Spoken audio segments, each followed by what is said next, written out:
Yes, in principle I think that there should be a choice available and we should be able to choose which supplier we use. I think in principle the principle is similar to other utilities, so not necessarily against that. I think choice is a good thing. I think if people have a monopoly over supplies such as water, then the maintenance on that is not as good. And I think if England's going to have a choice, then Wales should have a choice as well. And that's from somebody who lives in England but works in Wales. If the homes in England were allowed to swap and we weren't, we could be financially disadvantaged by that. I have no problem with the concept in principle. I do question how it would work. Yes, absolutely. At the end of the day, it is a free market, hopefully, and therefore competition can only hopefully drive up standards and drive up quality. I think any form of deregulation can only be a good thing, so the chance to open up a market should be taken. I think it would be detrimental to Wales as a country not to allow businesses to choose if that legislation is in place. If it's purely a case of opting into existing legislation, we should do it, very much so. There's not enough water companies in the country, there's not enough competition, and we could see some of them disappearing. That will reduce competition even more. So from what they're trying to do, introduce competition, they're actually doing the opposite.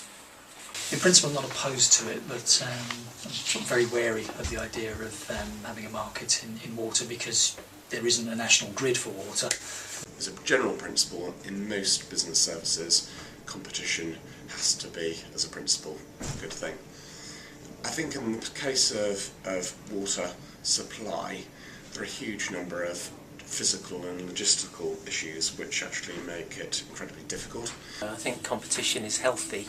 We've certainly had competition within the leisure sector, within local authority service delivery. The moral issue for us would be we should be working on behalf of the local public and the local population and trying hard to keep those costs down. So we'd want the opportunity. I think there is a rationale for saying monopolies are not healthy, but also leaping into something like this is also unhealthy as well. I think it has to be a considered view.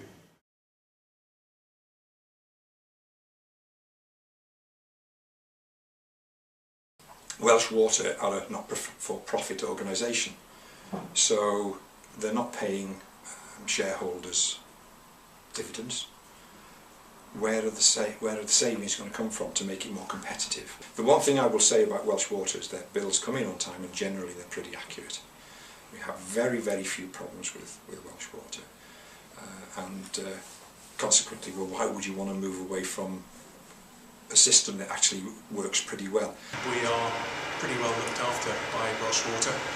I've certainly had no issues with them during my business life, or indeed in my personal capacity either. Welsh Water have started to invest in a bit more customer service. I think in preparation for this, in the last 18 months they've established a major business team, so we now have defined contacts for our health board. I think they're doing similar things for other big customers like councils. To be quite honest, I can't complain about the provider. We don't have a problem, so there isn't a problem to fix. Recently, with Welsh Water's agreement, we've installed some water AMR, so we can now monitor the water consumption in our, well, at the moment it's in our 10 or 12 biggest sites. That's revealed quite a large amount of leakage that we know we can get to the bottom of and stop.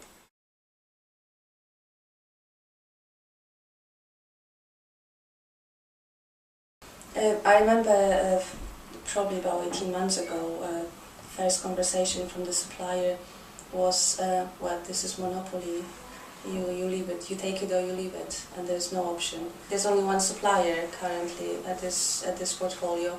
We don't have visibility of the bills because the bills are being sent to individual sites.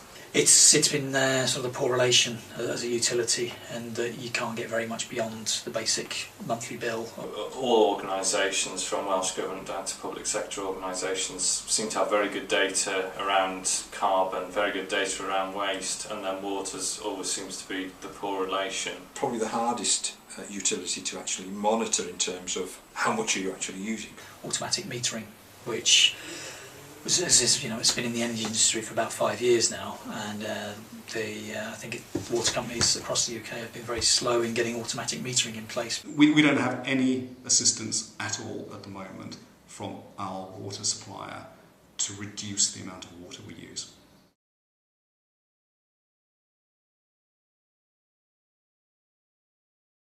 The benefits would include competitive pricing, so we could benefit from cheaper prices, and also improve customer services. It could make us more competitive by our costs being lower. We could then have a higher profit margin, or we could decrease the cost of our product. More purchasing power for a start, obviously from a business point of view, being able as a large independent business and as a group to be able to purchase at a cheaper rate, which we would pass on to customers, so fees and how it affect fee rates and stuff like that. Also, I believe if there's a choice, you get a better service. If somebody has a monopoly, then it's take it or leave it. Simple things like group billing, being able to get electronic summaries of invoices rather than having to rely on paper bills, being able to do simple things like electronic invoicing. We're not quite set up for that ourselves, but it's something we want to do, whereas at the moment everything is paid on a paper bill and it's quite a long, laborious process. And looking sort of additional services like assistance with water efficiency measures and things like that. One of the main things that I've noticed, and comparing it to the water market, is the energy companies have upped their game a lot in terms of the additional services they'll provide. Competition should help to improve the service that we get, certainly. Also from our perspective as well, we're provided by 2 different suppliers, so there could be a benefit in terms of just having one supplier. I can only see, even if we don't get competition in Wales, but there is competition in England, I guess the threat of it is causing Welsh Water to improve the services. Cost would be the main implication. The only offset against cost would be service. If we felt we were not going to get a decent service, or we wouldn't be able to get the analysis done that we require, then that would stop us switching. But on the basis that hopefully all the water companies are professional, they can all maintain that service.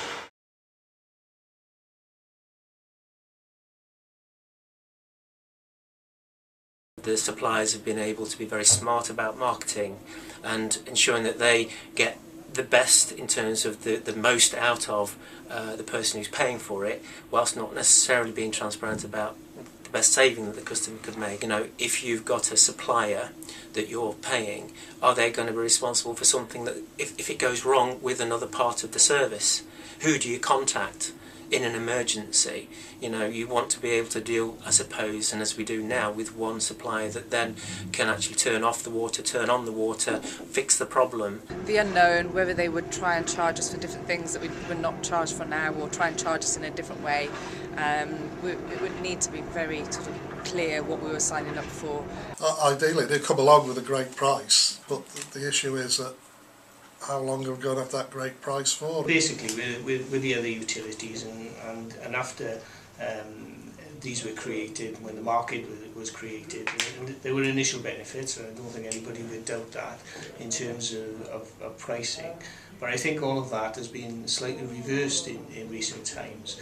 The border for the water companies isn't the same as they don't follow the Welsh border, so would they be saying that that area of Powys in particular is the bit that springs to mind, which is currently Severn Trent? Would that be open to competition because it's Severn Trent's region, or would the Severn Trent region be cut in half and stop at the border? You're slightly dislocated from it. If we were to start dealing, for example, with South East Water, Thames Water, we might discover that we have problems dealing with their customer services team because they wouldn't know where we were. We do have specific issues with water quality, and obviously, as I say, it's a raw material for us, so we monitor the pH, we monitor the salt contents, we monitor various other bits and pieces. If there was ever a problem, we would be trying to find the right person to speak to within one of those organisations. Admittedly, the same could be said on both sides of the equation, but with Welsh Water, we know who they are and they know the infrastructure here, so that is a service advantage for them. The danger is that, as I say, that they affect the company that we're with, and that drives their costs up, because if they start losing the customer base and their hands of supply, water at a cheap rate, how do they cover the costs? And that's going to drive it up for the rest of the people in that area that can't move. So your domestic customers are going to suffer. The sort of negative consequence will be the additional employee time taken up in just the procurement process, because I imagine if it is available, as a public sector organisation would be obliged to take advantage of it. But yeah, there'd be a worry that we don't want to drive down the price so much that infrastructure suffers. One of the good things about Welsh Water is any sort of profits that are made are invested back in to improving service, and obviously it's an economic boost for the Welsh economy, so that will be another concern. If they're coming in saying we can do it for this, what happens to the investments in the infrastructure? It doesn't take place. It can't take place. The money isn't there to do it. Perhaps learning, I think, from what happened with the deregulation of the energy market. Now it seems to have settled down to, six or so big utility companies, largely owned by state-owned utility companies from the continent. The government is having to force these companies to invest in infrastructure, and it's still being passed on to, through to consumers, because obviously it's got to be paid for somehow. What we don't want if this happens is for the same to be repeated again. You're needing a regulator to say, well, you really need to start investing in infrastructure. There is a concern that some of those profits will be taken off infrastructure projects and be directed to wooing customers with more aggressive deals. If we have 10 suppliers in the UK at the moment, ultimately there will become 5 suppliers, and each of those suppliers will be bigger and uglier than they are at the moment, because they will acquire their competitors. You're going to push water companies out of business. They're not going to have a viable model any longer to operate. The challenge is, if you introduce competition in the easy parts of Wales, what is going to be the impact on Welsh Water's cost base in delivering its service in more rural areas? We deal with all sorts of suppliers for all sorts of things. We don't necessarily always have the cheapest price, because we do have to have the service with it. It's a balance, really. It is a balance.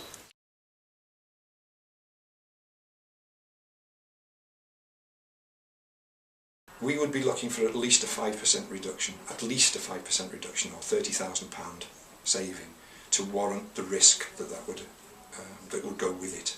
For us to be worthwhile for us to switch, we'd need to be probably looking at 5%, probably something like that. I think if we were, between sort of 5 and 15%. If there is a cheap economic way of introducing competition, and genuinely a new entrant could come into the market and quote, 5 to 10% less, would I be interested in switching? Yes, of course I would. Yeah, anything sort of beyond about 3%, I suppose, would sort of offset the admin burden. Really figure around 5%. And when I say that, the cost for us in terms of water as a single facility are around £30,000 to £40,000 a year, if 5% could represent, £1,500, which would be worth it, So that sort of percentage figure would work for me. I'm not sure it necessarily would actually deliver a reduction in cost. I actually think it could actually cost more and actually be a negative effect on business rather than positive. There has to be a real material cost saving for us to be persuaded that we'd actually want to change from supporting what is effectively a semi-community body. I think because of the fact that Welsh Water is a not-for-profit organisation providing a service on a national basis, I'm not sure this is the route Welsh Government should be going down at all. I think if it was a privatised utility and it had shareholders, and therefore clearly making a profit that was being ploughed back to shareholders, it would be a different argument. If there were significant savings to be made with other companies, then obviously our competitors across the border would have an advantage that we wouldn't have. And that could actually lead to Welsh breweries being priced out of the market. I think there does need to be something in place to make sure that